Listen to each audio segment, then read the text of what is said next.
दिल्ली के Rouse Avenue court ने पूर्व सीएम अरविंद केजरीवाल, मनीष सिसोदिया सहित 23 लोगों को बाइज्जत बरी किया।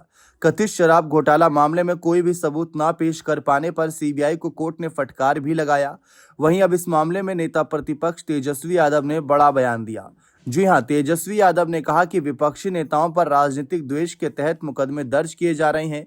उनका आरोप था कि केंद्र सरकार एजेंसियों का दुरुपयोग कर रही है और चुनावी लाभ के लिए विपक्ष को निशाना बनाया जा रहा है। उन्होंने कहा कि कोर्ट में साफ हो गया कि मामला झूठा था। साथ ही उन्होंने यह भी सवाल उठाया कि सीबीआई की कार्रवाई किस आधार पर की गई। तेजस्वी ने आरोप लगाया कि भाजपा का चाल, चरित्र और चेहरा अब सामने आ गया। उन्होंने कहा कि विपक्षी नेताओं को बदनाम करने की राजनीति की जा रही है।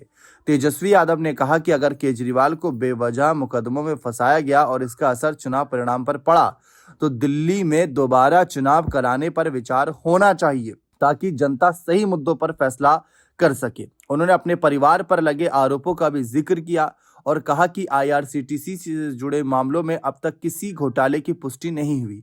लैंड फॉर जॉब मामले में भी रेलवे ने आधिकारिक रूप से किसी घोटाले की बात नहीं मानी। कई मामलों में जांच एजेंसियों द्वारा क्लोजर रिपोर्ट या क्लीन चिट दी जा चुकी है। तेजस्वी यादव ने दावा किया कि 3 बार जांच में राहत मिलने के बावजूद चौथी बार फिर से मामला उठाया गया, जो राजनीतिक प्रेरित प्रतीत होता है। तेजस्वी ने कहा कि वे अदालत से लेकर जनता के बीच तक हर मंच पर लड़ाई लड़ेंगे और उन्हें न्यायपालिका पर पूरा भरोसा है।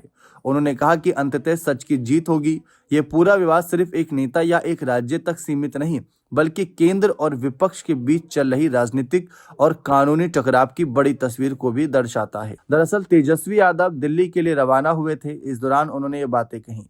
तेजस्वी ने आईआरसीटीसी लैंड फॉर जॉब मामले में भी सीबीआई की कार्रवाई को राजनीतिक साजिश करार दिया।